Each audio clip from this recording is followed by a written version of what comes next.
a finger. What episode is this? All right, ready? All right. All right. All right. We're going. Episode 10. Yeah. We're here. Let's do it. All right, episode 10. Big one, too. We finally made it. This is where the name comes into play, fellas. We are the reaction committee. We must react to the first committee football playoff rankings, and I want to get your opinion. We're going to start off hot right now, and I haven't even asked you guys this. Go around the horn, 1 out of 10, 10 being perfect, 1 being awful. Where are we ranking the first overall rankings? Do you agree? Essentially, do you like what you're seeing? Give me your ranking 1 out of 10. Go ahead, Dak. I'll let you start. Sure, I'll start. First, I want to say this, though, and I did talk to Stu about it a little bit. These are the moments where I do miss the 4-team playoff. Because that's where with the 4-team playoff, I do have a stronger opinion on how they rank teams a little bit. It's just more of a ceremony as opposed to the 12-team. End game. All in all, the 12-team is better. But for moments like this, the first rankings, you're kind of arguing about like Utah at 13 and Virginia at 14 and USC at 19. And it doesn't totally hit the same seeing if your team's in the top 4. But regardless, in terms of the top 12, I would give them a solid 9. I wouldn't change a whole lot in the top 12. When you get after 12 through 25, I'd give them probably like a 5.5 or a 6. Wow. Okay. That's where I would have changed a few things is when you get outside of the 12. But it doesn't matter as much as the team's actually in that 12 spot. Well, I don't know. I think they somewhat matter because a lot of these teams does. are playing for life. Does, That's interesting. Okay, so 5 points overall, though, including the 12. We're going all 25. Give me all 25. Overall, with what they were working with, I'd give them like an 8 to 8.5. If I can. So you liked it. I liked it. Yeah. All right, Stu, what did you think of them? Yeah, and just tagging on to Dak's comments about the 14 playoff, I do also kind of miss the 14 playoff because it was kind of it was pretty much the same as Final Four for college basketball, where it's not necessarily a natty, but you make it into that Final Four, it's almost kind of like a secondary natty. It's something you mentioned that, oh, yeah, we were in the playoff, and not that making the playoff isn't good anymore, but like making the 14 playoff was like, oh, that was a fantastic season. And so I do miss that, the kind of the sanctimony, the ceremonious vibe of making a 14 playoff. But in terms of this year's rankings, first week, do I think it's perfect? No, I don't think it's perfect.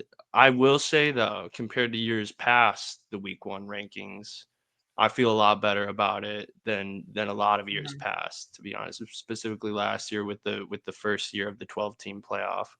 So to be honest, I would probably give it also an 8, like a 7.5, 8 overall. I think most of my problems with it come more towards the back half than the top. I think a lot of the top ones too are gonna, because there are a couple in the top I have questions about, top 12, but a lot of them are gonna figure themselves out by the time the season ends. So overall, I'd say good job. I'm gonna go 8 as well.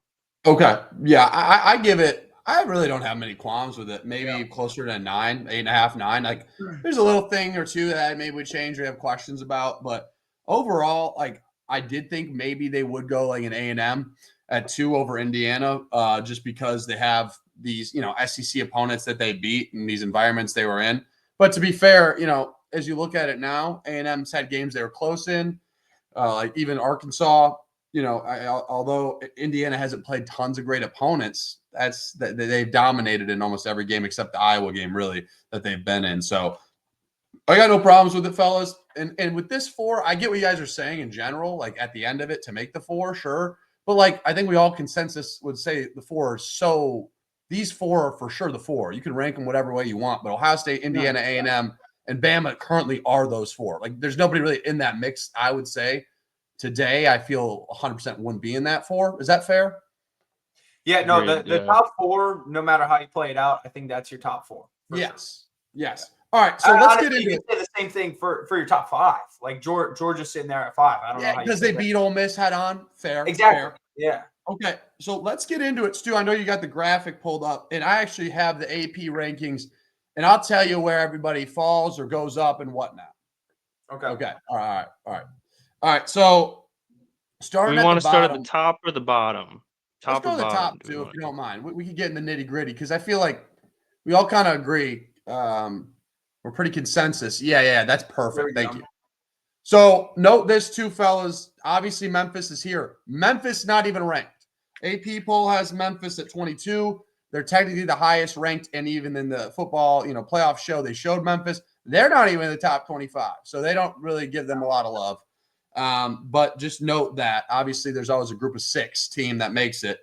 The 11 seed though, we'll start there. Virginia, fellas, let's get into this right away. ACC one bid league. It's a one bid league now because Miami's lost 2 games.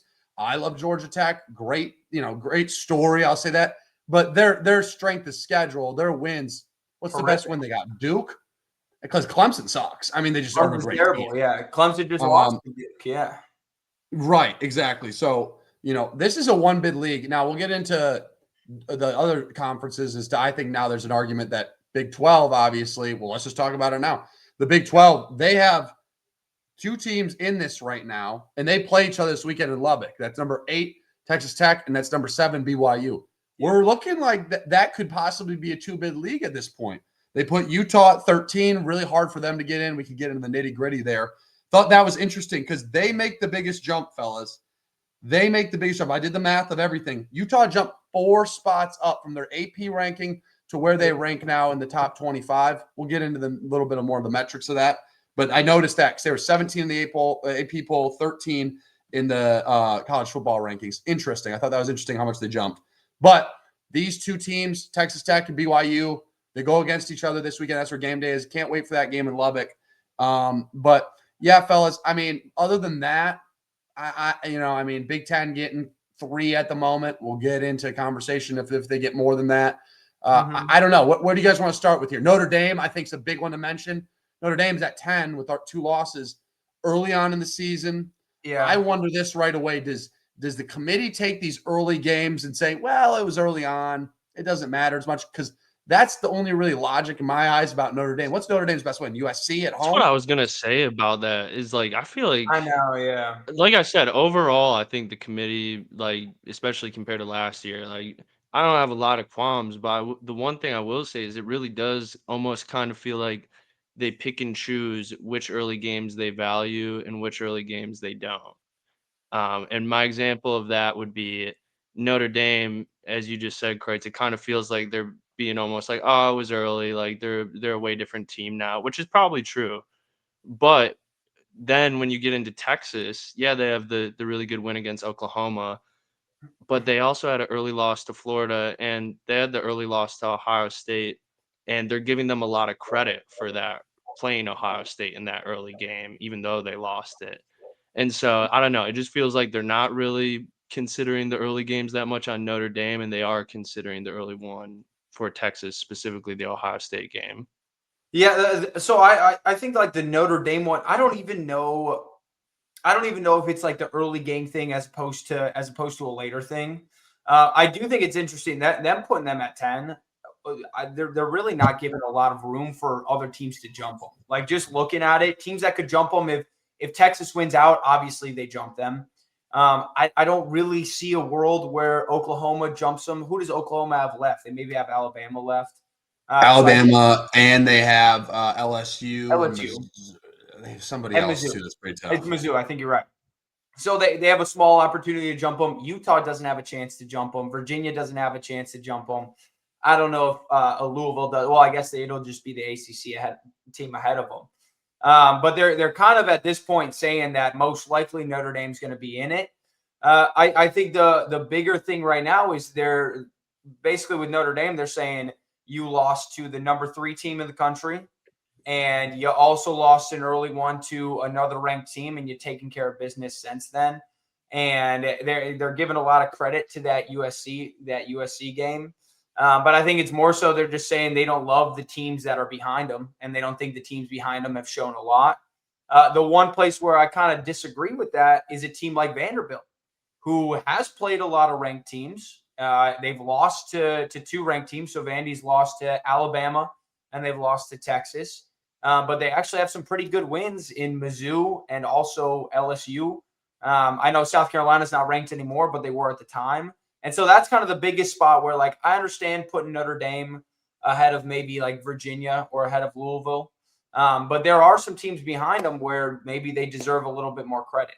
I don't know.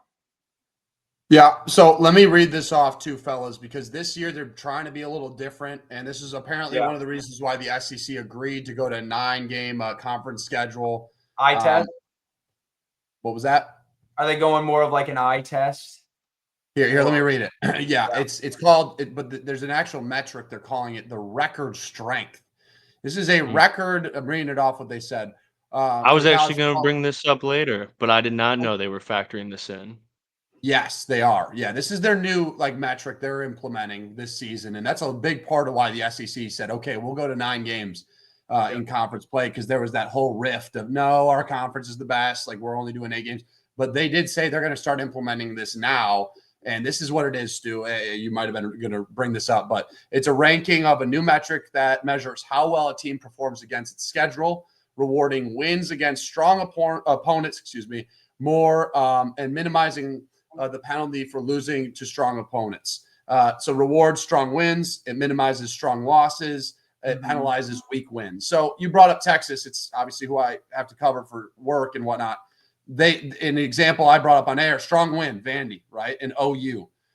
Minimizing a strong loss. That would be Ohio State, an example. And then they're going to penalize like a game like Florida. Like Florida's not a great team, even though it's on the road and tough.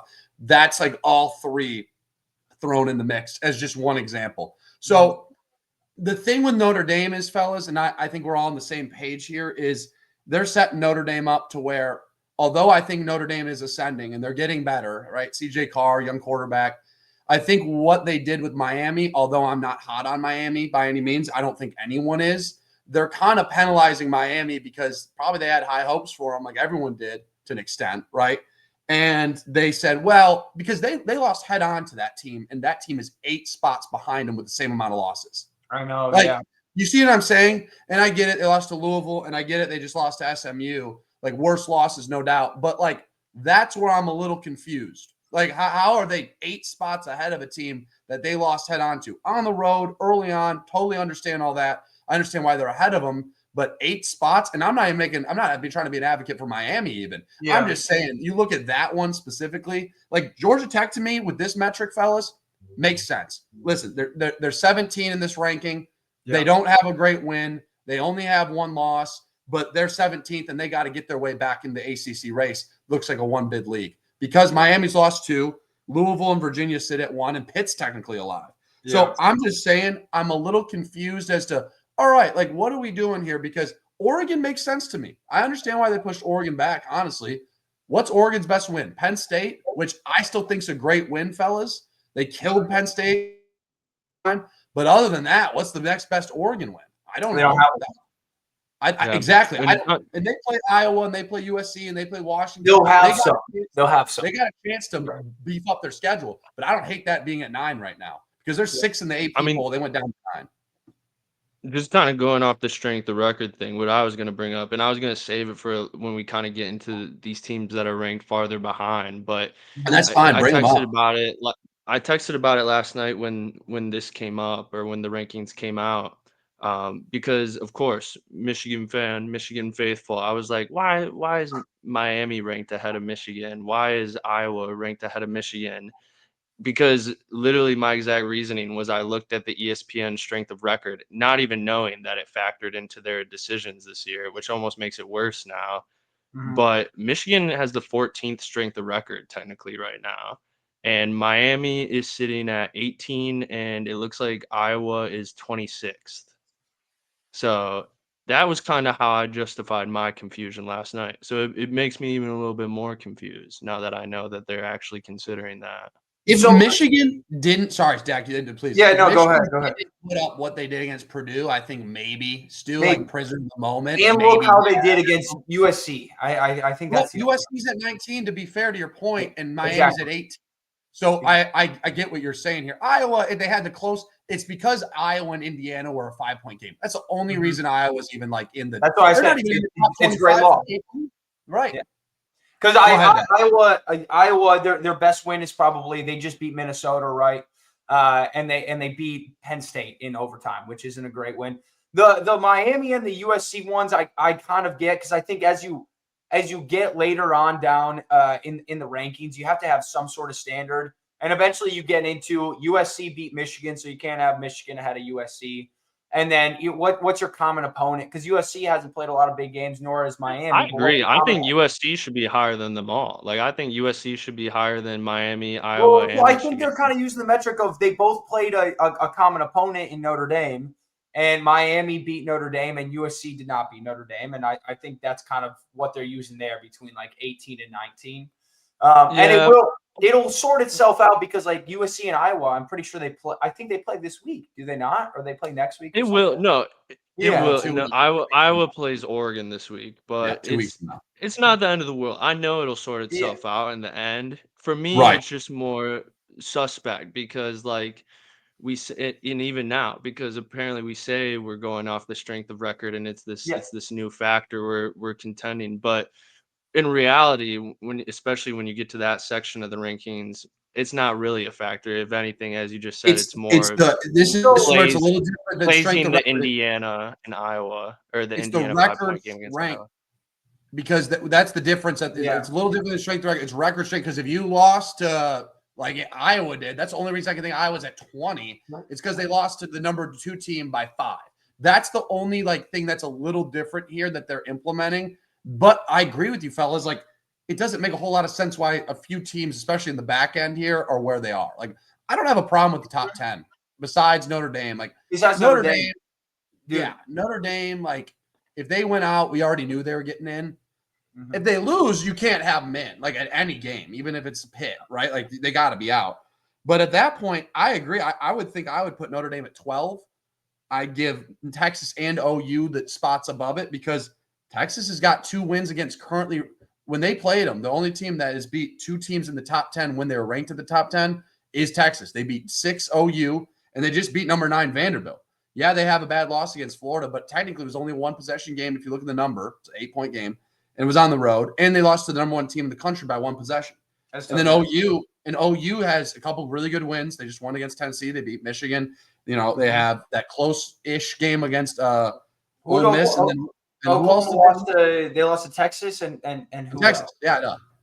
So what was the other one for Oklahoma? They lost to Ole Miss. Ole Miss, yeah. So that's where I'm a little confused about Notre Dame. What'd you say? That's where I'm confused about Notre Dame. So the Notre Dame doesn't. So it doesn't. Yeah, I would think Oklahoma should be higher than Notre Dame. And I get why Texas is ahead of OU. Same amount of losses, and they beat them head on by a decent amount. You have to do it. Notre Dame doesn't make sense to me, but also at the same time, it does make perfect sense, because basically how these rankings lay out, and if you look at them, it will always be, and it has always been, it's not necessarily who you lose to or how you lose, but it is partially when you lose, like you brought up earlier. And Notre Dame lost early, and they've had a chance to redeem themselves. Miami did not lose early, and they've lost recently. They have not had a chance to redeem themselves, nor has Oklahoma, although they did a little bit against Tennessee. And so there will always be that little bit of recency bias. But also, like, if you just lay it out there, and if you're the committee and you say it how it is, it's pretty easy to be like, hey, we are obviously using like who they have played, what their wins are, what their losses are. But a big factor in this is we watch each and every single one of these games, and we say, we think this team is better than that team, and we go based off the eye test, especially with how they're playing right now. And if you look at it and you go, hey, we actually think Notre Dame is a better football team than Miami right now, and if they matched up, we would take Notre Dame over Miami despite what happened earlier in the year. If they laid it out there and they said that's what they're doing, I think people would be like, you know what, I don't agree with it, but it makes sense.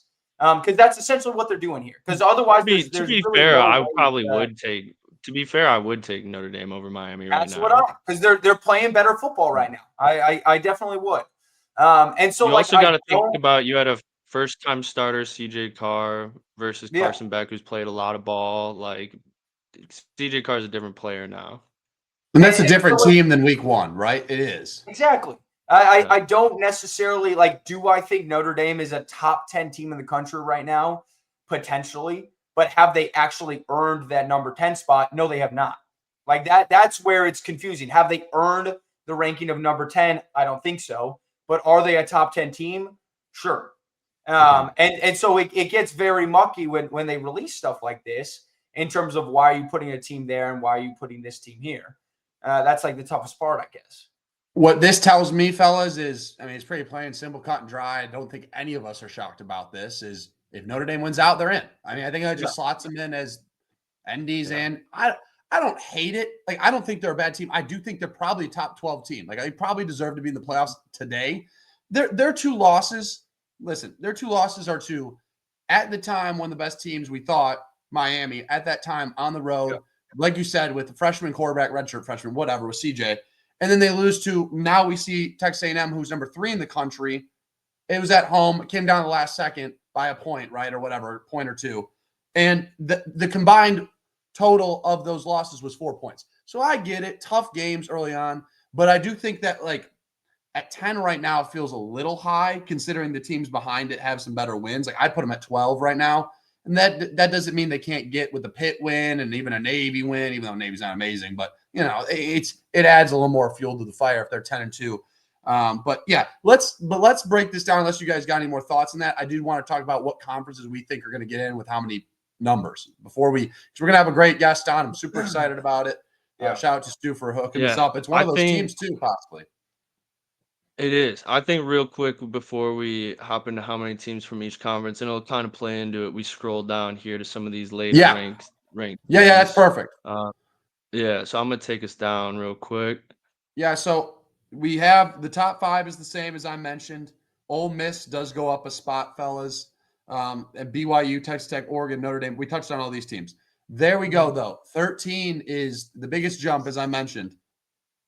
Utah. So to me, right there, before we get in the conversation, that just says that there's a world where 2 teams can get in for the Big 12. Virginia. I mean, this is the ACC world we're living in. Because Miami lost, it's like, okay, this seems like a one-bid league. Louisville's right behind them. Vandy's got 2 good losses on the road. Lost to Texas. They made it a one-possession game. Dak and I actually went to this game. We were in attendance, and it was all whooping. We left before all the stuff went down. I mean, we were gone with, 10 minutes left in the it was never really left. Close. Yeah. No, but like weird officiating. I watched it at the end of it. Weird. The number was they almost got the onside kick too. It was strange. We actually stepped out of the stadium because they were up 34-10. Yeah. The officiating at the end, I'm not trying to be a Texas homer, but was like, what is going on? Like that number was at 3 and it ended up being at 3. Like it went from 2.5 to 3.5. It got a little like strange. Like, what are we doing here with these calls? But Texas dominated in 3/4 of that game. Arch looked really good. Georgia Tech falls all the way to 17 after their first loss to North Carolina State. Miami, as Stu actually called this, great call, Stu, lost to SMU. USC gets a dub at Nebraska. That gets them up to 19. Iowa, they are at – who did they beat this week? I don't remember. It was – Yeah, they destroyed No. It wasn't Minnesota. No? It was – maybe they had a bye. Michigan State lost to Minnesota this week. How could we forget? Oh, they maybe had a bye, and then their last game was Minnesota. Yeah, their last game was Minnesota, 41-3. Michigan State and Minnesota went to OT. I watched that game because I had a bet on it. I had Minnesota minus 3.5. It turned out to be 3. Not happy about it, but whatever. Michigan, bad game against Purdue, but they're still 7-2 with the bye week. Missouri, I believe, were on a bye. That sounds right? Yeah, because their last game they lost to Vandy, but they have like Texas A&M. They got Oklahoma left. No Bo Prabeel. Like third string quarterback, right? Washington, 23. Very excited about that. A little preview for Stu. If you want to tell them in about 15 minutes here, if you want to give a little preview here, we're going to have a Washington insider, our guy Roman. Yeah, so last week, if you listened, we all kind of gave our team to not give up on for the playoffs yet. Kreitz gave Cincinnati, Dak gave North Texas, and I gave Washington, primarily due to how easy the remaining schedule was and their only 2 losses being to Michigan and Ohio State, which I'm just now kind of realizing this too. USC's best win is Michigan, which is kind of interesting. But yeah, so Washington clearly still alive somewhat here. And so, yeah, our guest is actually the host of Locked On Huskies, Roman Tomashoff. So if anybody is looking to learn a little bit more about the Huskies, stay tuned until the end. Thank you. Appreciate that. There you go. Definitely. So I was gonna say I think like the 12 through 25, it all honestly makes sense to me for the most part. The confusing one, you brought it up earlier, Utah at 13. They had a big win against Cincinnati, so I guess I get it. They're kind of stuck. They're kind of stuck at that 13 spot though, because they lost to Texas Tech. So they're not going to move ahead of them. There's no way in any world they're really jumping Oklahoma or Texas if they keep winning. And they lost to BYU. And they lost to BYU too. And they lost to BYU. Yeah, they lost to BYU and they lost to Texas Tech. So they're kind of stuck there. You're waiting on Oklahoma. You're waiting on Texas to lose. And in that 13 spot, you're still a couple of spots out because of the 2 auto bids, which is tough. I think the team that got screwed the most here was, without a doubt, Vanderbilt. Because Vanderbilt, they do, I do, yeah. Because like where is they don't have a lot of space to really move up and sneak their way into the playoffs. They get to end with, I think it's Tennessee. That's the last. It is. It's at Tennessee. It's at Tennessee, so you have a good shot for a good win there. But they played well the entire season. You lost to Alabama, who I think is top 2 team in the country. I really do. You lost to Texas on the road after you had just played. This was like their 4th or 5th ranked game in a row. Sure. So you're in a really tough spot, and you ended up only losing to Texas by a few, and you got penalized a lot for it. And now your season, in a sense, is almost kind of done, because I'm not sure they can really find their way into it. You have to be top 10.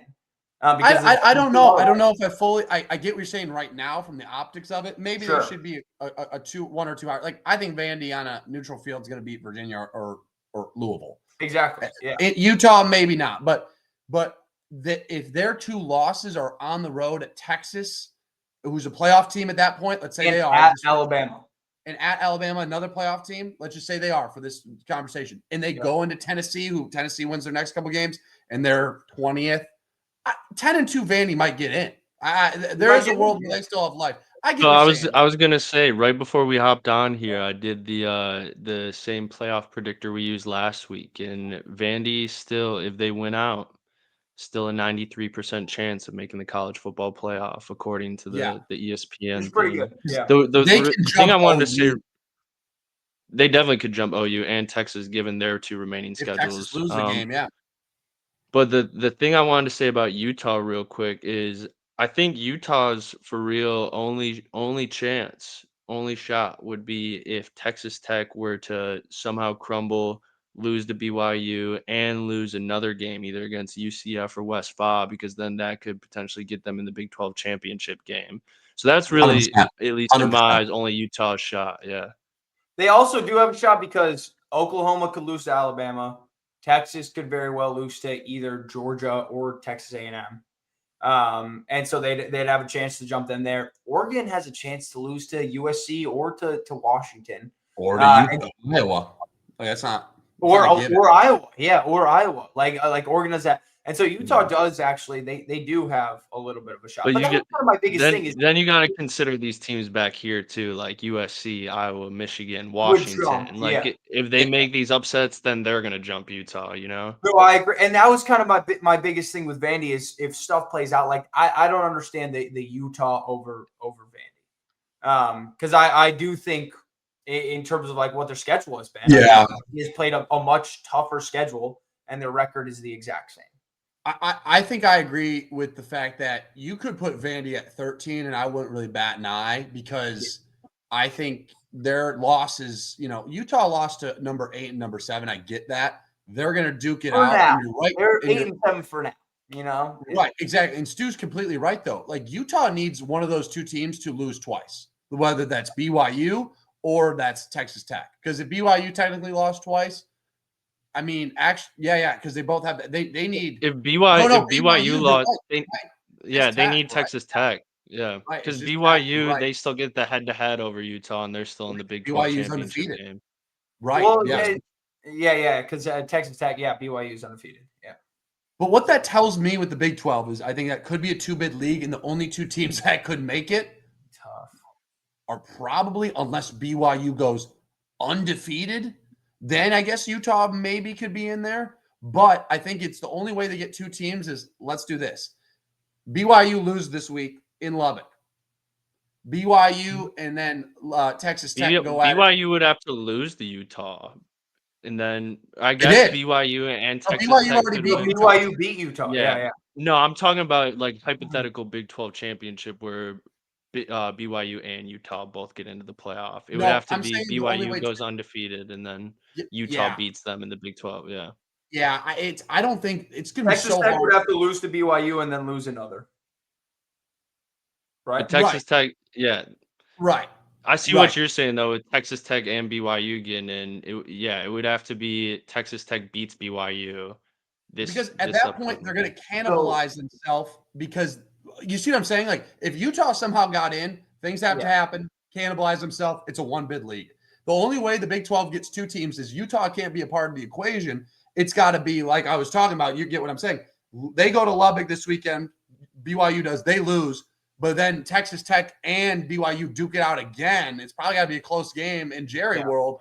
And then you go, well, it's an 11-1 Texas Tech. Or 11-2 Texas Tech, and then is that right? 11 it would be 12-1 technically at that point. BYU, they might get in. I think, dude. So I think, and like I could see it right now. If the top 12 for the most part remains the same, so Oklahoma's sitting there at 12, Texas is at 11. Say Texas has an upset, Oklahoma has an upset, and you still have Alabama maybe with a couple losses ahead of everybody. If Texas Tech were to go beat BYU this weekend, I think they would drop BYU out of it, and they would put BYU at 13. They're waiting to do it because BYU's schedule isn't that great. They put BYU there right away. And then if you go to the Big 12 championship game, obviously BYU is not going to make it. But if BYU beats, then they beat Texas Tech. I think there's a good chance they would then just drop Texas Tech out of it. Yeah. And so I think the Big 12's almost stuck at whoever has 2 losses, they're not going to give it to you unless, I don't know. I could see a situation where if BYU goes undefeated and they beat Texas Tech this weekend, Texas Tech gets into the Big 12 championship game and they have 2 losses, but then Texas Tech wins the Big 12, maybe BYU gets in if their only loss is the Big 12 championship. That's where I could see them getting 2. At that point, though, Cincinnati, I'm going to throw them in this mix. I know they got destroyed by Utah. I'm not even throwing them in the playoffs. Cincinnati technically only has 1 loss in the Big 12, where Texas Tech has 2. Look at Cincinnati's schedule. They have a lot of easy games there as well. So they would need Cincinnati to lose because they don't play out on. I didn't know that. So Cincy, because Cincy lost to Houston Nebraska. Also. That's right. Houston's only got 2 losses too. Houston just lost again, but yeah, they only got 2 losses. Right. Yeah, that's interesting. So all right. Big 12, kind of a crapshoot, kind of weird. ACC, honestly, if I were to pick one, it doesn't matter. ACC kind of means nothing. They'll get a team. It's a 1-bid league. And that's period. It's become that, and it's either Louisville, Virginia, Georgia Tech. I think Miami's dead. I don't know how they get into the ACC championship because I think you got to win the championship to get in the playoffs. Pitt's still alive. One matchup that could really help out a lot of teams that are kind of in the wings right now trying to get in is Georgia Tech and Georgia. If Georgia Tech were to somehow beat Georgia, that could cause a little bit of chaos for the team. Sure, that's fair. If that's only Georgia's second loss, they're leaving them in without a doubt. That's fair. You would think, but you never know. I'm just saying it would cause the questions would be begged at that point. Is what I'm trying to say. That would be the one kind of saving grace for the ACC and Georgia Tech is if that's their only other loss, right? I don't know how it all works out. This is the crazy thing is. Miami actually has the most, I would say, maybe respectable schedule out of the other ACC teams. Like they beat Notre Dame. USF is a good team. Like USF isn't that bad. That's a good win. Obviously, Florida State's not a big one. It's you lost to Louisville, and I guess you lost to SMU. They're out. Classic Miami. Shoot yourself in the foot. I know. Yeah, they just shot. They don't get to play Georgia Tech. They're out. Yeah, I think they're out. Like unless they somehow sneak their way in. We saw this last year with Miami. It was the same thing. Because like the teams ahead of them, if they lose games, it'll be to teams behind them, And so Miami Yeah. jumped all day. Yeah. I know we're about to get into having Roman on, and that's where I leave this question open. Does every team in the Big Ten that's ranked have a chance to get in? I'll say it right away, boys. Yes. There's a world Yeah. where all these Big Ten teams could get in, and Yep. maybe we can bring in Roman to that conversation. But Yeah. Iowa, Speaking of that, so I will say I kind of let everyone know earlier, but our guest has just joined the studio. Wait, Our guest, he's the host. Are you letting him Our in right guest, now? I'm gonna go pee right quick. go ahead and do your thing. Me and Kreitz will All welcome right. him in. But yeah, our guest this week is Roman Tomashoff, host of Locked On Huskies. As I mentioned earlier, there was a lot of Washington talk last week. Obviously, they have a fairly easy remaining schedule leading up to one big matchup against Oregon at the end of the season. So without further ado, I'm going to welcome to the stage, give a TRC welcome to Roman. Roman, thanks for joining us, man. How you doing? Boys, I'm doing great. How are you? Thanks for having me. Yeah, of course, man. We're happy to have you here. I was going to say real quick before we kind of get into talking ball, do you want to kind of give everyone a little bit of your background, your history as a Huskies fan, and history covering the Huskies? Oh, absolutely. I mean, I've watched the Huskies my whole life. My dad's an alum. My sister actually is a current UW student. She's going to the grad program right now in the information school. So UW has always been very near and dear to my heart, even though I grew up in Los Angeles.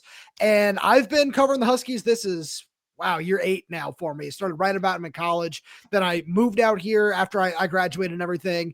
And I've worked, 3 or 4 different website gigs. Now I host Locked On Huskies, like you guys said, and it's awesome. Like I was at the Sugar Bowl a few years ago at the national championship, being able to do all those things as a credentialed member of the media is a dream come true. And just watching the Huskies has always been something that I've just loved and enjoyed doing, and being able to do it as a full-time job now is truly just amazing. That's awesome, man. No, Well, we appreciate you being on. I just want to ask you about this. I was having this conversation before we brought you in, and I'll start off here, then we'll get into the deep dive of Washington.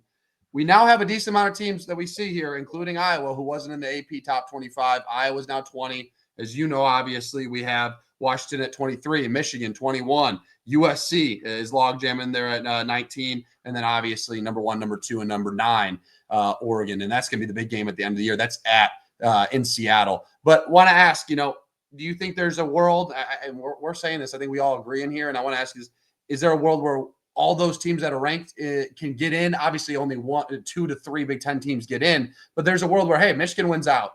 They beat Ohio State number 1 team. They're in. If Washington wins out, they take down Oregon. They could get in. USC as well. I want to kind of get your assessment of the Big Ten in general. As everyone's kind of pinning it as a 3-bid league. Do you see more than 3? Do you see 3? Do you see less than 3? I want to get your assessment just of everybody there.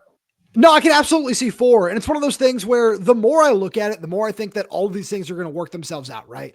Where we look at Oregon's next couple of weeks. They go to Iowa this week. They go to, or USC goes to them next week. So there's a lot of things at play here where Michigan, Ohio State, that's going to work itself out at the end of the year too, where I really can see 4. And it's just a matter of like when I look at this from a Washington perspective, especially if you just win, everything else will fall into place around you, however that's going to be, because Michigan goes 10-2, right? There's no way the committee keeps them out. If Iowa finds a way to go 10-2, there's no way the committee should keep them out. Same thing with USC. And I feel like it's the same conversation with Washington here too. That was kind of my question though, is do you think there is a world potentially where Washington goes 10-2 and say Oregon loses to either Iowa or Oregon loses to USC? Is there a way that Washington wins out, goes 10-2, and they do not get in? Yeah, I would say that anything is possible. Like there's certainly always going to be that question, right? And I sit here as someone who watched the Pac-12 his whole life. I remember in 2016 when Washington made that first bid for the 4-person playoff, 4-team playoff, whatever. Yeah. And I was sitting there terrified. I was like, hey, they just won the Pac-12. They absolutely should get in. And I'm sitting here with like, is Penn State going to get in over them? Like they shouldn't, but I remember having to sit there. Michigan and have that didn't lose to Iowa. It's maybe a different story. Yeah, exactly. Like there's so many ways where, one thing goes wrong here, one thing goes wrong there. And even at 10-2, you're on the outside looking in, because look at just how everyone seems to feel about the SEC, even though it's incredibly overrated. Texas should not be where they are. Vanderbilt should not be where they are. Like there's so many different examples just around college football of just West Coast bias that I've just seen my whole life at this point, which is exhausting, but it's the truth. Yeah, and you kind of touched on it, but we really wanted to get your thoughts on this too. So we're all originally from Ann Arbor, Michigan. We all Yeah. live in Austin, Texas now, but we obviously grew up our whole lives watching Big Ten football. And so, as a newcomer to the Big Ten, I would just say, what are kind of like your main takeaways? What have you noticed the most, and how do you feel about being in the Big Ten overall now compared to the Pac-12? So I'll start overall. Overall, I love it. Like again, this is one of those things where the marketing, the exposure, the ability to have to go to Ann Arbor and Columbus and Beaver Stadium, whatever, all of that is really really cool. And the ability to like go to Camp Randall this week, like so many fun environments that are just like the true heart of college football, where I love, the Stanford and Cal games, not the experience, because it's horrifying going to play at Stanford, going to play at Arizona State, whatever. Like all of that is fun and cool because it just was what we knew for so long, and losing the tradition of that sucks. But the new tradition of just building up and being in a strong conference, which just has much better marketing, much better branding, much better, all of that is something that I think is really, really important. And I would say the biggest thing that I've noticed is something that I talked about a lot when this move like first started getting rumored after USC and UCLA happened, was that I fully believed that Washington, Oregon, and USC could come in and very quickly establish themselves as the 1B in this conference behind Michigan, Ohio State, and Penn State. And that's one of the things that I've noticed and I've really enjoyed watching, because I think one of the most important things with that is Big Ten teams have been built in such a particular way for so long, right? Iowa, Wisconsin, Michigan State, whoever else you want to say, Nebraska, I feel like falls into this ballpark as well, where they've always been built around, these big physical dudes from the Midwest who can stop the run, play good defense, whatever, and run the ball 3 yards in a cloud of dust, all that sort of stuff. But I look at what these West Coast schools have been able to bring in, not just in terms of, offense and style from Lincoln Riley to Jed Fish and the offenses that they're installing and what they can run, but in terms of the athletes that we have here on the West Coast that are just able to make plays in space. Like I remember I talked about this a lot when UW went to Indiana last year, and just getting Damon Williams in space and things like a read option and letting him make plays. As this continues, I feel like that there's a level of adaptation that these lower tier schools in the Big Ten, because obviously Michigan, Ohio State, Penn State, they can recruit with the best of them. They can come out here and get those high end dudes that are going to have to do to readjust to what these other schools are bringing to this conference. Hey, talk to us about that. You brought up Jed Fish. This coaching carousel is absolutely insane. I mean, the domino effect of, I think it was James Franklin getting fired, of a guy who was getting you 10-9 wins every year. Despite what you think or not about him getting fired, he got canned, and then everybody else starts getting canned. Dak in here, he's an LSU fan, LSU grad, and so he's in the same boat. But they want Brian Kelly out, right? It's one of the top jobs there is. I want to ask about Jed Fish, though, as a guy who he coached at Michigan, right? We were familiar. He came in with Jim Harbaugh. We're Jed Fish fans in here. Is that a man who you're a little worried about maybe getting calls from some of these schools? He's a Florida alum. I want to bring that up. Is there any is there any angst, I should say, that he's getting a call from Florida and would leave, or is Seattle, you think, his home for the time being? What do you think on that? So Florida is the one school that I'm always going to worry about when it comes to a discussion like this, because he's, a Florida alum. He was brought up under Spurrier. Like that was who got him into coaching. Obviously that's going to be a job he wants and covets. And I think that's why a few weeks ago when he was asked by that in a press conference, he kind of said I'm going to be where my feet are, all that sort of stuff, because I'm sure that's a job he covets. I don't think that Florida covets him right now. And I don't think that's fair, to be honest. I think that, they're going to push for a Lane Kiffin, an Eli Drinkwitz, somebody in that ballpark that knows the SEC has won there and can recruit there very, very well. And I think with Jed, who has a 29-31 record overall as a head coach, I think that is going to play heavily into this discussion. And I don't think it should. I think that if you look at what he actually did, and like, let's say, Florida, they go to the boosters and say, hey, this is who we want. And it's going to take 25-30 million in total to buy him out, plus the assistants, plus whatever else. I don't think that you can sell that record, even if, let's say, he wins out for the rest of the season, and be like, this is the guy. And is that fair to Jed Fish? Absolutely not. Not in the slightest, because I've been so impressed with everything he's been able to do with a team that was, 4 days removed from a national championship, and it got torn down to the studs. It was insane what happened those couple of weeks, those couple of months around here. And just for that reason, I think that he should be in contention. for some of these jobs. I think that Washington is just as good of a job, and people just never seem to notice that. But I think that he won't be in the running for some of those major names because of something like that. Okay, cool. Yeah, and I do think I don't necessarily I agree.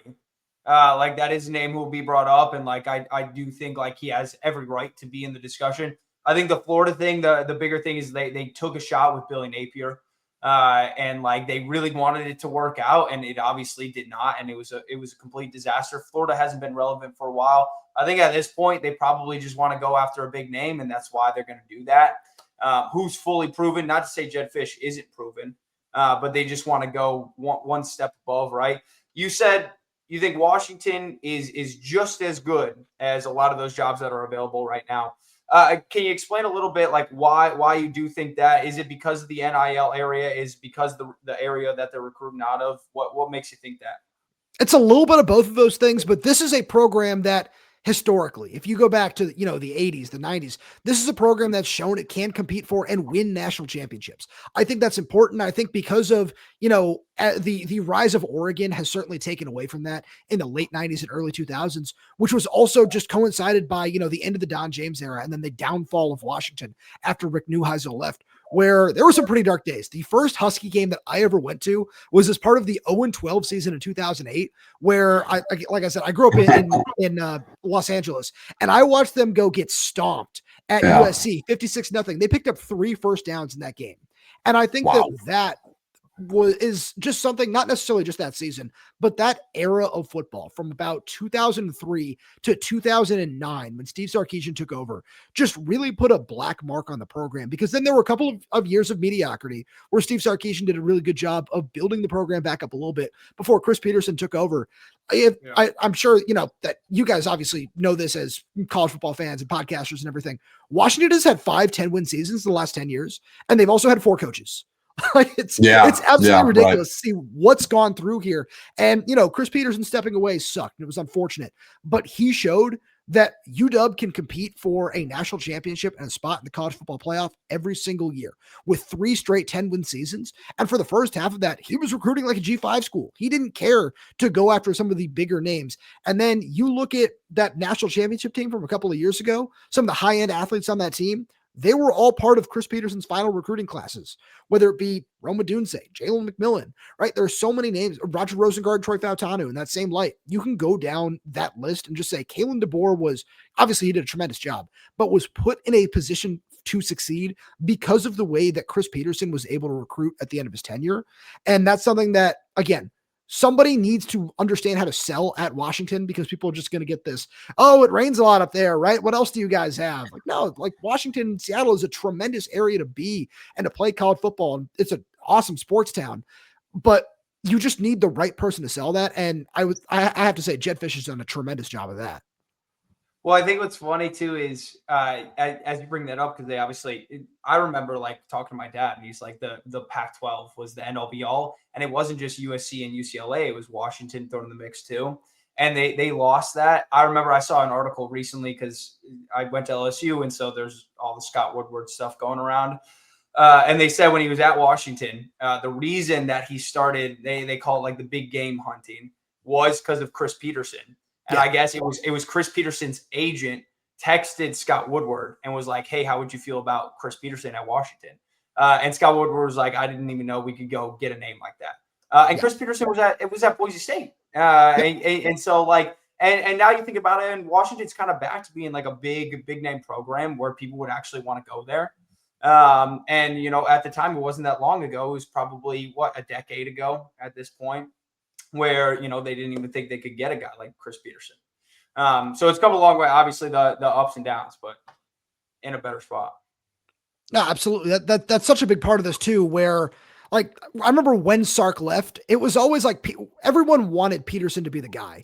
And it felt like he was just so perfectly in tune for what Washington needed in terms of a mix of somebody who could not only, capitalize on some of the talent that you already had on that roster. Remember his first season, Marcus Peters, Danny Shelton, Shaq Thompson were all still there, but somebody who could also just, he understood what it took to win at such a high level from his time at Boise State. And I can't say enough good things at the Peterson era. The one downside, the one thing that he didn't like was marketing. And that is also such a big reason why there is a cloud over Washington in terms of what it can be nationally. Because for a lot of people, if you don't like go through and look and say, oh, yeah, they had 3 straight 10-win seasons and won a New Year's Six Bowl from 2016 through 2018, you wouldn't know that. I went to school in Boston and nobody understood that unless I had to sit them down and explain it to them. Totally. And kind of so switching gears now, because we've talked about Washington's kind of remaining schedule. We've talked about Jed Fish and kind of the mark he's made at Washington very quickly too. I have a two-pronged question. So first, I kind of want to know from a Washington fan's perspective, what is the identity of this Washington team and program under Jed Fish? What have been the biggest things you've noticed, and maybe some differences between having Jed Fish versus like Kellen DeBoer or Chris Peterson? And then after that, I want to hear about this matchup versus Oregon. How are we feeling about it? How we think the game's going to go? How do you like how you guys stack up against them? So I would say that Washington, it's people always want to give Washington like the DBU, or if you go back and you look at just a lot of the defensive backs that have come out of Washington in recent years, you might think of it as a defensive first program. And for sure, I think that's fair. But Washington, especially under Jed Fish, is a team that's going to give you an electric, explosive offense. And it's been that way for a long time now, where Chris Peterson was always focused on the offensive side. There were some, issues during his tenure of not wanting to give up play calling, and then just some of the different things he didn't want to do to adapt to modern defenses, which is its own discussion. But I look at what Washington is under Jed Fish, especially this season, and I feel like Jed has done such a good job of putting electric playmakers around Damon Williams Jr., who obviously he brought in and is himself an electric playmaker. But you look at Jonah Coleman, he was able to retain Denzel Boston, who stuck around after Kalen DeBoer departed. This is one of the things that I think it goes back to his time in Arizona as well. He's a Sean McVay guy, Kyle Shanahan guy. He's worked with all of them as well. And he's put in an offense that is a lot of fun to watch. And as he continues to rebuild an offensive line, which was the area that was one of the most decimated by the departure of Kalen DeBoer, it's starting to click, and Washington is going to, as long as Jed Fish is around, have one of the best offenses in the Big Ten, especially with a guy as electric as Damon Williams. I couldn't feel more confident about where it's going, because you're going to find some good receivers. Desmond Roebuck, the true freshman who's a lowly recruited 3-star out of Arizona, has come in and he's got the second most receiving yards in the Big Ten this season. Like, Washington has done such a good job of building up talent in terms of the high-end guys with 4-stars like Chris Lawson and Raiden Vinesbright, and then some of these lowly recruited dudes as well, and combining that with a really strong offensive line, which you see Drew Ezepardi at right tackle has been one of the most improved players in the Big Ten this season. John Mills at left guard is a true freshman who's just been an absolute mauler. And then getting Carver Willis out of the transfer portal at left tackle, this offensive line is starting to come together. And to, segue that into how I feel about this matchup with Oregon, I feel better than some people might imagine, where I think Oregon is fine. I don't think this team is as talented as it was last year. Obviously, they've lost so many pieces along the defensive line. I'm not going to sit here and run them down as much as this flag behind me over here. Yeah, that's the right side. Might, presume that I would, and I still enjoy doing so. But I think it's solid. But I think Washington matches up a lot better with them than some people might give them credit for. And one of the biggest reasons for that is what Washington has in the secondary.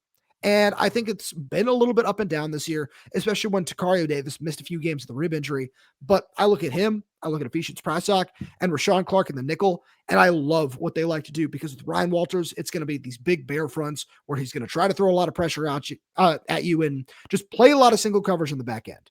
And you combine that with a guy like Alex McLaughlin at safety, who's this team's leading tackler right now and has been so productive in so many different spots. I really like where Washington sits. This is a game where, in my preseason prediction, I did have Washington losing that game to finish the year at 9-3. So I feel really good about, that as a whole right now. But I look at it, I just think that Washington has everything it needs to compete with the Ducks this year. I got also a two-pronged question. So for my gig, I'm on Austin radio. So you bring up Sarkisian, and if you could go back and kind of touch on his start at Washington, just how much he's changed as a person. But also, I kind of want to bring this into the conversation. You brought it up earlier, alluded to it, that you think the SEC might be a little overrated. Like I said, technically a Michigan fan at I heart. had We that. have to cover a lot of the SEC as well. So I just want to get your opinion on this because we see it here with the conference rankings. Number 1, number 2, obviously. Then it's a lot of SEC teams, Oregon, and then the rest are in the back half. But start off with this, Roman, please, if you could. Just seeing Sarkisian, I like him as a coach. I think there's obviously some qualms with him a little bit. There's some stuff going on about him going to the NFL, whatever. But what he was at Washington to what he is now and how much he kind of had the hills and valleys, let's just say that of him as a coach, what you're seeing here at this program here on the 40 acres in Austin. And then also just talk about the Big Ten and the SEC and where they compare, because I'm in SEC bias land where I'm pinned as the Big Ten guy on air, right?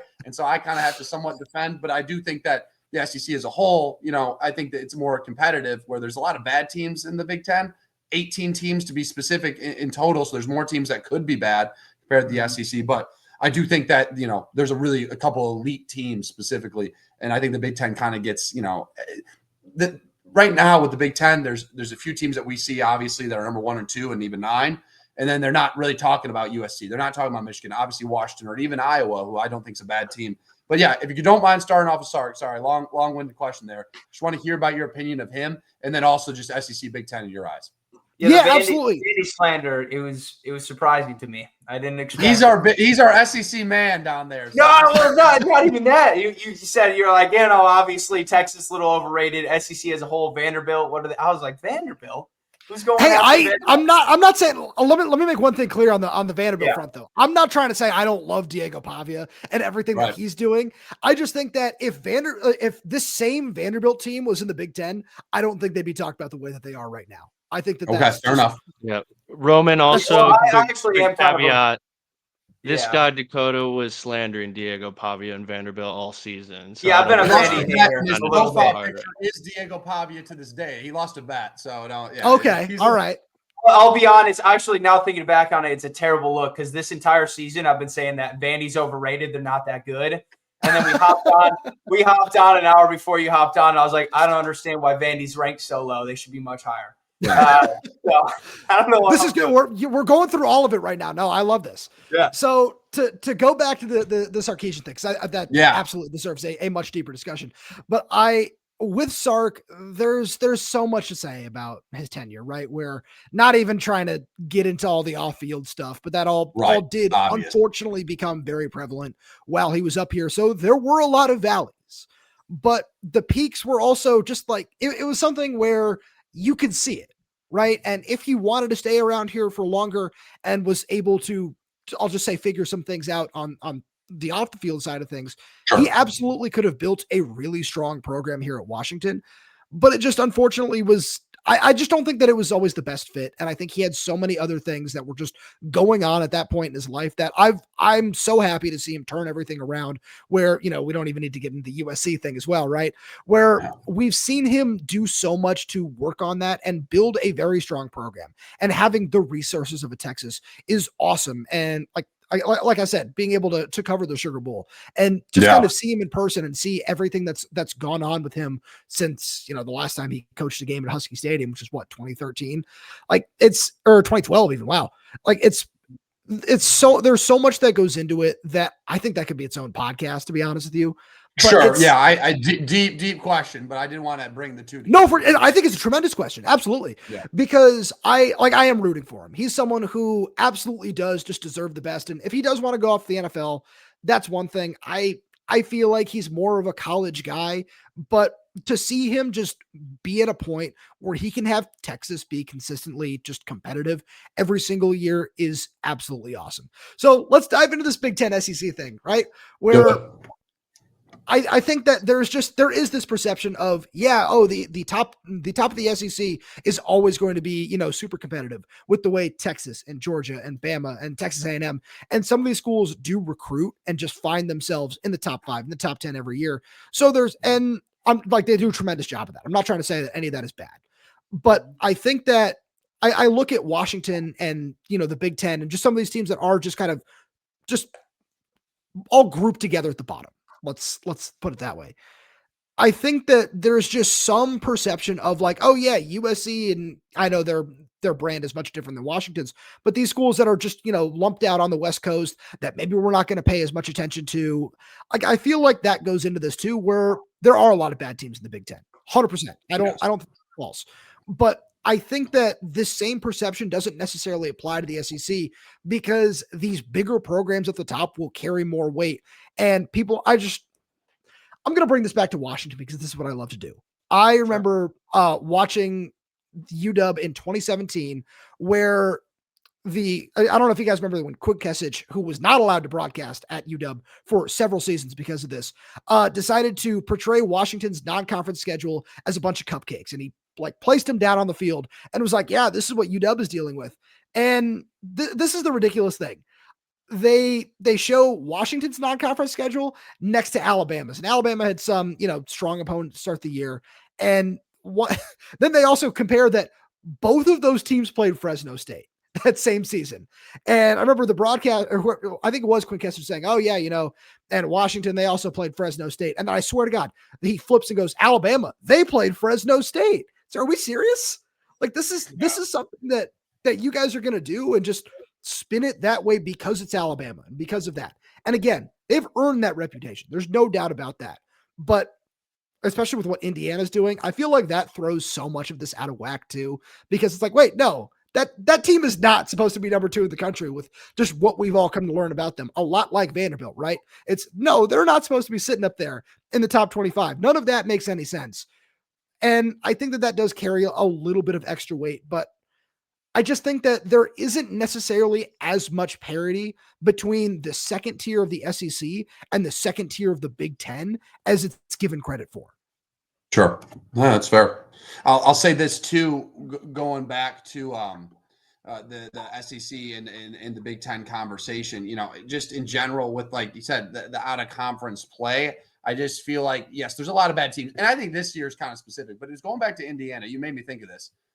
With Indiana, I feel like Kirk Cignetti came in hot, and he's also kind of speaking on behalf of the conference as, well, we're not going to – it aged poorly because now the SEC has 9 games. But he also is the one who got off, I think it was West Virginia, off his schedule. And I think everybody outside of the SEC country here goes, well, Kirk Cignetti, and they're sitting at 2 scheduled, Indiana State. And that's what the Big Ten's doing. Not true. Michigan's got Texas, and they got Oklahoma on their schedule for the next few years. I don't know what UW's schedule is looking like in the future, but I know they've scheduled tough opponents out of this conference. Obviously, Ohio State. There's teams in this conference that are still scheduled. Wisconsin's awful, but they had Alabama on the schedule. So I just think that conversation and that gets highlighted because he is like clickbaity, and they look really good, and people see him at 2, and you're right. It's like Indiana's at 2, and they're the ones that are scheduling Indiana State instead of West Virginia. Like, what are they doing? I just think a lot of that gets taken out of context. That's just my opinion of it, and that made me think of that point. USC, no, I absolutely agree. last year too. Yeah. Well, I also think it's too, like you brought it up. There will always be a certain perception around certain teams, no matter like how you label it. Like Indiana. Say Indiana was to go the rest of the season and they lose 2 games and they end up 10-2. I feel like everybody is waiting to just sit here and be like, you know what, we told you so. They're not actually that good. Where if you have a team like not even SEC, you have a team like Notre Dame who loses two games, everybody's going to be sitting here like they're actually better than what you think. Where like Indiana, it's like they're worse than what you think. Notre Dame, or if you throw an Alabama or Georgia in there, it's like, yeah, they're actually better than what you actually think they are. And it's tough to get away from that, especially because you talk about like the Big Ten, the middle of the Big Ten, or even the end of the Big Ten, and the middle or end of the SEC. I think the super tough part about this year as opposed to other years is usually with the middle to end of the SEC, you're looking at, you have like Kentucky and Vanderbilt and Texas A&M, and maybe Tennessee's really bad. And you have teams like that who are bad. Right now, the bad SEC teams are Florida and Auburn, and LSU hasn't played that well. And South Carolina. South Carolina. And it's really tough for people to wrap their heads around those teams being like 3 or 4 lost teams because of how much talent that they have on their roster. And so I think it's easy for people, especially in the media, to point at them and be like, they are extremely talented. They're just poorly coached. Like, that's not a bad team. Their preparation's just really bad. Whereas if you point to no disrespect to any of these schools, but if you point to like a Maryland, or you point to a Northwestern, or even an Iowa, it's like they actually don't have a lot of guys on their roster, but they're gritty, they're physical, and they can win you some games. And so it's easier to sell that like the middle of the SEC and the top of the SEC is better than that of the Big Ten. I think more so this year than years past, just because of how things have played out with like Vandy beating a lot of these bigger teams, and even Mizzou beating a lot of these bigger teams. And obviously it hurts the SEC, but like it hurts the Big Ten in a fashion. And also what hurts the Big Ten, I think, more than anything else is Penn State's not good. Yeah, that's huge. So that should have been a big win for a lot of teams. It's no longer a big win. Wisconsin has been so bad, and that should be a really big win. That's no longer a big win for a lot of teams. You can even throw Michigan State in there, which used to be like a bigger win for some teams. And so like it's tough to just get away from that perception, I feel like, around different schools, no matter what they have on the roster and everything. You know what I mean? Absolutely. I think that's a great point because I want to go back to Maryland for a second there, where Washington had to go out there earlier this year, where you might not expect them, where I like to bring everything back to recruiting because that is such a big part of college football that sometimes just goes overlooked by people saying, oh, I can't hinge my life decisions on 16 and 17-year-olds, which, fair point. But you look at Maryland right now, Malik Washington at quarterback. Awesome. Sidney Stewart, Zahir Mathis, two of the best pass rushers in the conference, regardless of, age. And they're both true freshmen. Along with Malik Washington, they got Zion Ely, the number one recruit in the nation in 2026, coming in here pretty soon too. Another pass rusher. Like, they are actually building something, and they have some legit talent, but they're not going to get credit for it because it's not Florida. It's not Auburn. It's not South Carolina. So you're not really going to notice it. And I was having this conversation with someone a few weeks ago where it's, oh, do you fire Mike Locksley? It's like, is he a great coach? No, but has he at least brought in some solid talent? And if, a couple other things go right, all of a sudden things turn around. Yeah. So you give a guy like that a little bit more time. James Franklin, on the other hand, it's just, he can't win a big game with, 1-16 against top 5 opponents since 2017. And a 12-year sample size of it too. That's exactly James Franklin is like, and that's the domino effect. Now, I don't know if all these firings, like Hugh Freeze, that he's got, he need to go. And even go to Brian Kelly, which Dak, you can speak on it if you want. We spoke about it a lot. But like that's a guy who, you look at Scott Woodward, same thing happened with Jimbo. So many people and so many of these donors, boosters are in the ears of these ADs and are going right away like, hey, we need to see this guy win this amount of games or else I'm not giving money up. And that's what's changed with college football, obviously. So once they were looking around and go, well, hey, they just fired James Franklin, who's made it to the Big Ten championship, lost to Oregon, made it to the college football semifinals where they lost to Notre Dame. Like, once that domino effect happened, that's why we're seeing all these coaches get canned. And I don't know where they're going to look because Jed Fish is thrown in the mix and he might stay at Washington. Like you're saying, like Florida would be the one where you're like, okay, but you're right. Florida is going to go big game hunting. Not every SEC team is going to get Lane Kiffin. We know that. We don't know if, LSU is. I just think it's funny though, how all this is transpiring this year. Like the domino effect hit. I think we're at 13, you guys. I think it's 13 coaches now are gone, and a lot of SEC and a couple Big Ten. Michigan State, we can tell you, Jonathan Smith's gone. He might be going back to Oregon State, and then Wisconsin. I don't know why Luke Fickell. Like they're even. I don't think he's a bad coach, but that's obviously not working there. That's a school that wins you 8 games. So I just find that whole. I want to get your opinion on that too, Roman, if you don't mind.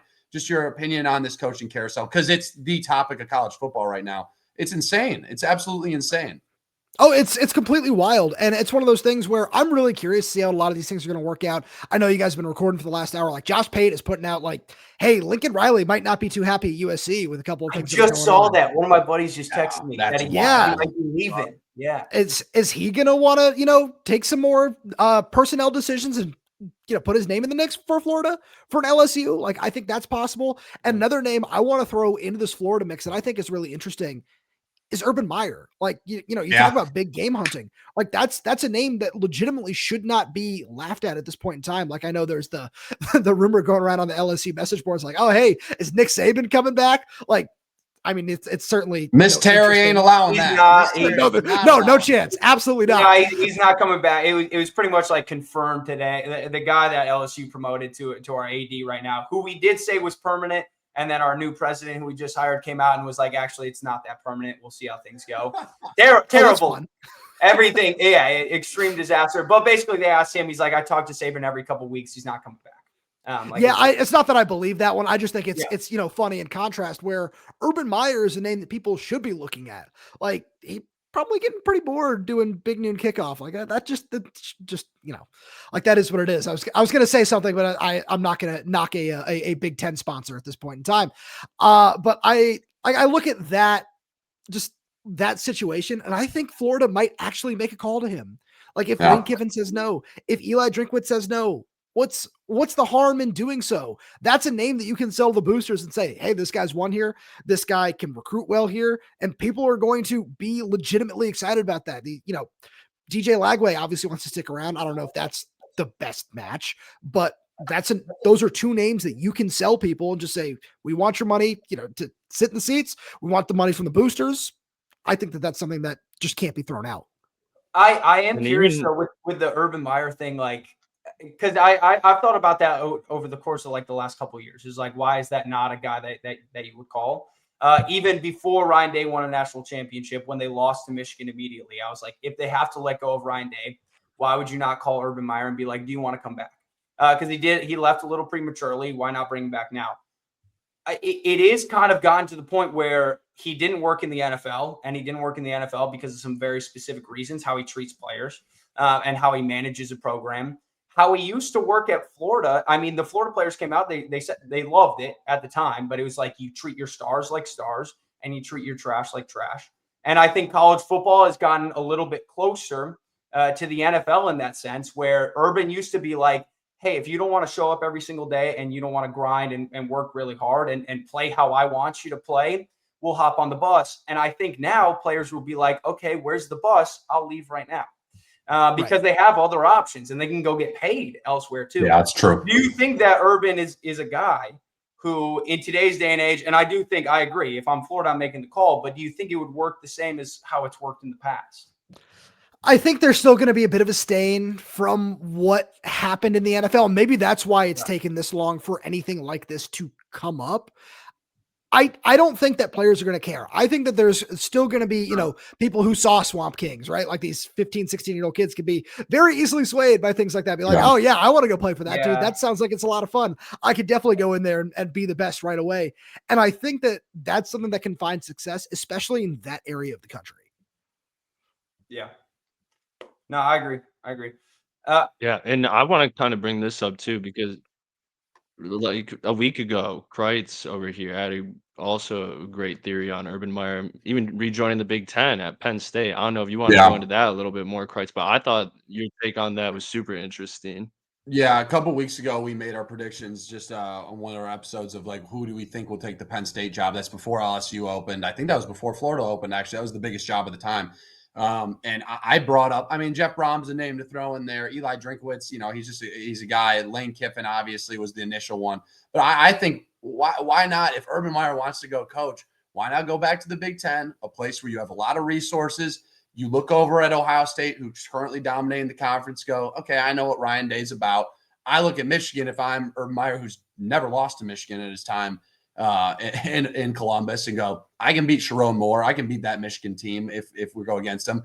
Dan Lanning in Oregon or whatever. But like, he could dominate the Big Ten right away and recruit well in the conference that he's kind of used to. Geographically, I know he's been from the SEC and he was out in Utah and whatnot. Started off Notre Dame. He was also at Bowling Green.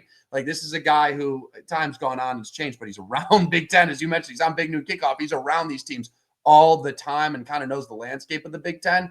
And I go, Penn State's a place where they have a lot of dollar bills. It's a place where you can win, obviously. And I just think he looks at across the way to Ohio State and goes, I could get about half those guys to come over my way instead of going to Ohio. So that's why I thought that would make a lot of sense, because the SEC and Big Ten, although I do think they're both obviously the best two conferences, I do think the SEC and the kind of that ball game they're playing right now is a little bit different, where in the Big Ten, if you're a good team, you can cement yourself as, all right, like what Penn State was supposed to be this year. We're a playoff team. We're going to be in it. Oregon's kind of started to do that. Obviously, Ohio State, Michigan was there. Washington, before they were in the Big Ten, was becoming that kind of team. So I just think in the Big Ten, you can cement yourself a little bit more, because maybe there is that 18 teams and there's those bad batches of teams. But I think Urban Meyer in the Big Ten, specifically at Penn State, makes sense. Florida's probably a better job, sure. But I don't know. If I'm at Penn State, because who's Penn State calling now? Like all the guys we just listed off, Lane Kiffin's going to stay in the SEC if he doesn't stay at Ole Miss, which I think he's just going to stay in Oxford. Maybe Drinkowitz, he just sees he's a Southern guy, right? I feel like he's going to be in the SEC. Not that he wouldn't work in the Big Ten, but he just kind of has been in that region for a while anyways. Like, who are they calling? Matt Rule already signed up. I don't even think that's a great hire.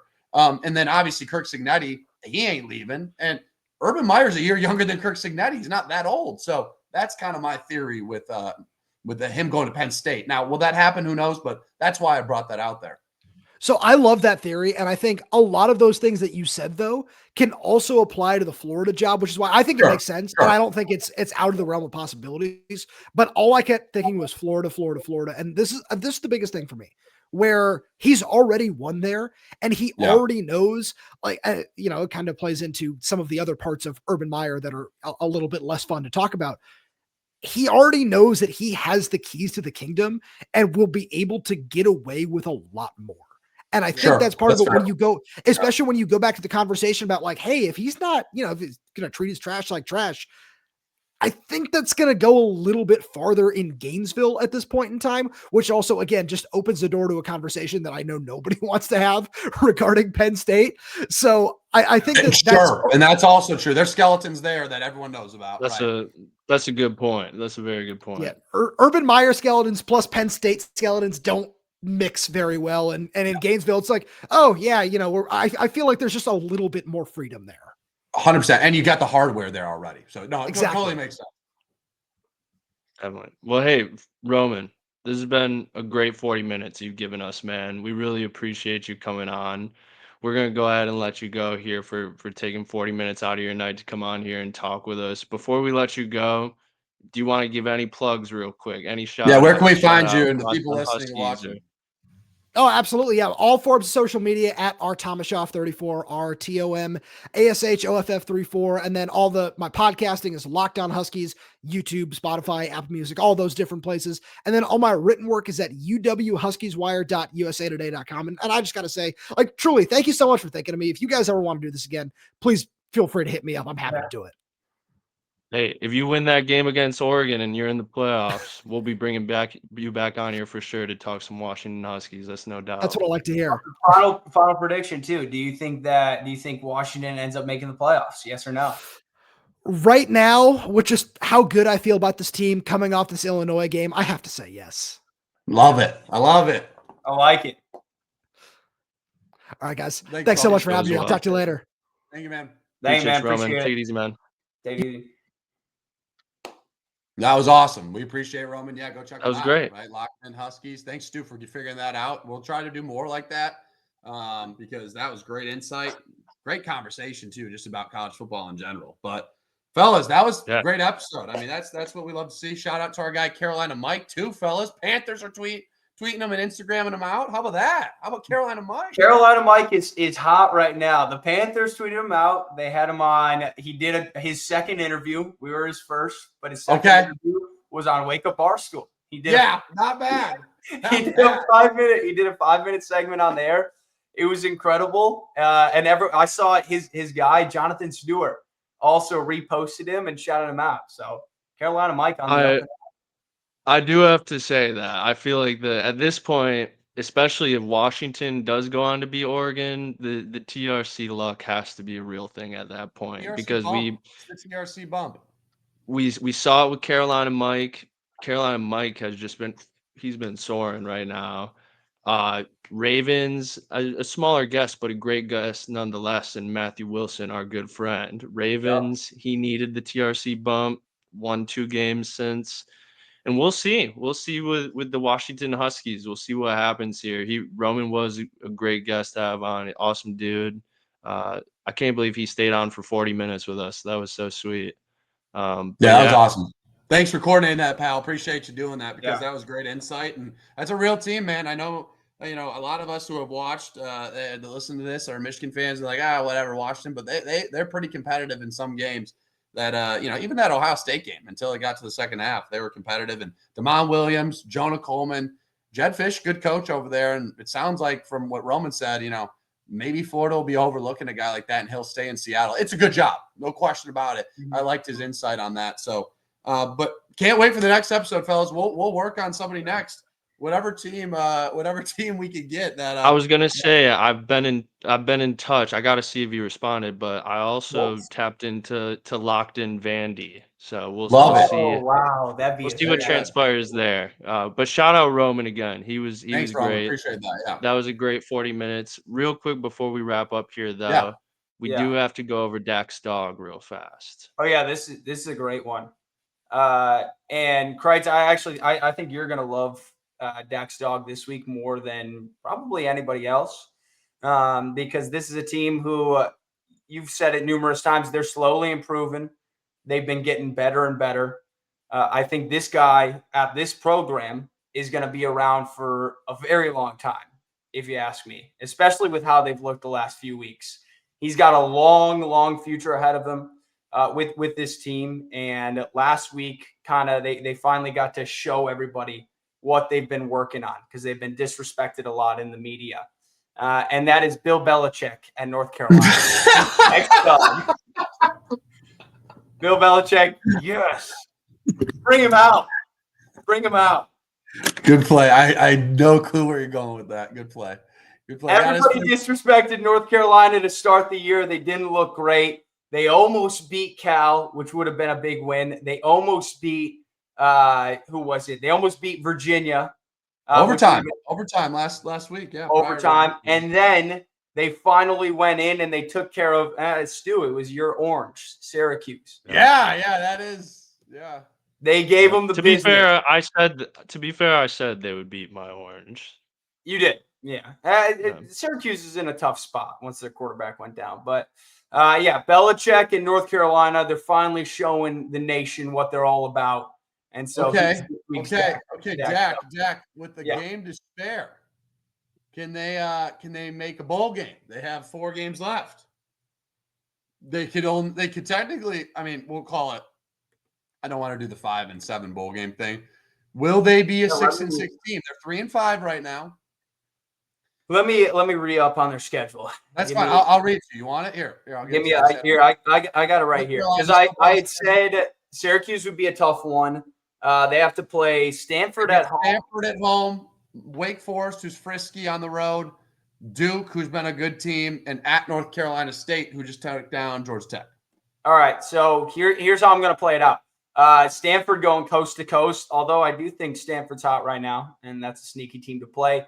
Coast to coast on the CW network, I'm going with North Carolina in that one. Wake Forest, I'm all set. They're going to beat Wake Forest at Wake Forest. So they're going 3 wins in a row. Duke and NC State, that's where it's going to get a little tough. 2 big rivalries. And Wake Forest is 5-3, my friend. Don't hate. Oh, yeah, I get it. Who was it? Wake Forest. Wake Forest, they almost beat Virginia. I think it was the same thing. I think Wake Forest lost to Virginia by a point or something like that, I want to say. Yeah, 1 more ACC win than your team does. So and so if I were a betting man and if I were to guess, I would say North Carolina. I had them potentially projected at 3 to 4 wins when we talked. You actually had them projected in the ACC championship and winning it. Actually, is what you had. So that was week 1, and we talked about what is the committee value more early or later. The early takes don't matter as much as the later takes. Okay. And so my later take was about 4-8. I'm calling it right now. I'll call my shot. They're going to go 5-7. I like it. They've gotten better. I will give them flowers. He'll keep his job. How about that? God, if they could have beat Virginia or Cal, man, that would have been a big one. And they're going to Saudi Arabia, and Dak might be on that flight. Yeah, no. If they want to have me, I'd be more than happy to hop on that flight. Bring Stu. You guys both love him. You know what? Yeah, I'll be honest. At how we stand right here, right now, I think we could sell the North Carolina vision better than anybody over at North Carolina. Bill Belichick. I'm not sure they totally believe, but we do. Very strong Carolina ties for TRC this season, I will say. And I don't hate it. Throwing in Carolina Mike and Bill Belichick and the Tar Heel. It's been a lot of Carolina talk. And real quick, before you sign us off, Kreitz, I do also want to say, for anyone that is still listening to this in hour 24 in or watching this on YouTube, I should say, we are on Spotify now. So do us a favor if you're still here, go over to Spotify, listen to. I think you have to listen to be able to rate our podcast. Just click it, Follow play it us. for a Yeah, you can second, follow us. Right. give us 5 stars, and follow us. Yeah. And subscribe if Unfortunately, you aren't subscribed, right? yeah. Yep, subscribe if you're not subscribed.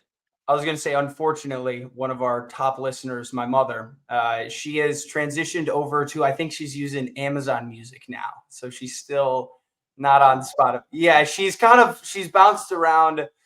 She won't go to Spotify or Apple. I don't know why. She did Google Music for a while. I think she even did YouTube Music for a bit. And I think right now she's on Amazon Music. That's all right. Well, I Lisa will still uses say YouTube. She does. I was gonna say she uses YouTube. She's given us more than enough support, but I will say, Lisa, I believe you still can at least listen and rate us 5 stars on Spotify, even without a Spotify subscription. So if Which you would be you. can, that would be great. All right. Well, hey, great stuff. Hey, that was a lot of fun, fellas. And that's how we want to do this. Listen, we're in episode 10. It's been a good season so far, but we're about to make it really great. Great guest. Thanks again, Stu, for setting that up. Another banger of a guest. We'll work on the next one. Stay tuned. Always subscribe. Now go give us 5 stars. I already did it. Dak, you got to do it. 5 stars. Go give us 5 stars. Why don't you? On Spotify. Yeah, go listen to we got the first one. We got episode 9 up there. Just listen to it on there. There we go. This will be on obviously 10.